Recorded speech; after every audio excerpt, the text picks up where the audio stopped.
Ano ah. Nilagang gante. Hugas natin. May sarang na. Yun guys, lalagyan natin ng patis para talabang kagad ng lasa yung ano. Yan, maya pagkulo niyan guys, dadagdag natin ng kaunting sabaw tapos ilalagay ko na yung gabi. Saka lalagyan na natin ng bitsin para mas mabilis lumambot. Sa ngayon, ipapakuloyin muna natin yan guys. Yan guys, sasabawan na natin at lalagyan natin yung ating gabi.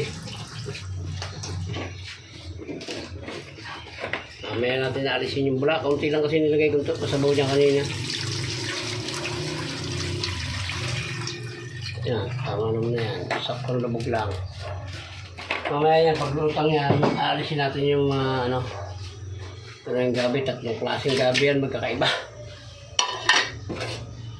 Yan, mamaya natin lalagyan ng ano, pagka kumulo na yung, pag naalis natin yung dumi, doon natin lalagyan ng bitsin at saka paminta. Sayang kasi lulutang. Guys, lagyan natin yung ating isang pirasong bait. Dadagdagan natin ng kasi kaunti lang ano yan. Dagdagan ko yung sabaw. Napakarami nito guys. Lagyan natin ng ano na yan. Nalisan ko na ng bulayan. Lalagyan natin ng paminta. Dapat yan. Medyo matapang-tapang. Tapos siyempre ang bitsin. Lagyan natin yan. Nagamit ko na iba nito guys. Kaya hayaan natin ulit yung lumambot yan. Mamaya natin lalagay yung ibang gulay. Tsaka yung sibuyas. Mamaya na sa huli. Para malasang malasa.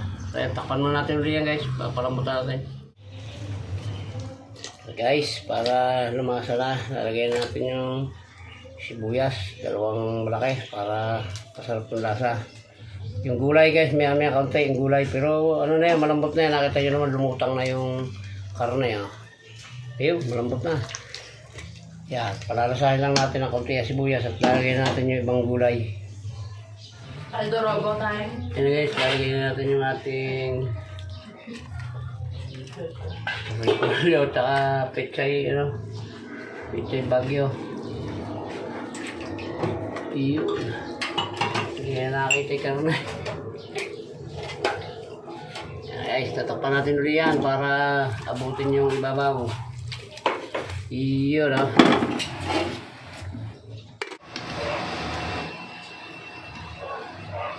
At papain na natin ito guys, tikman natin.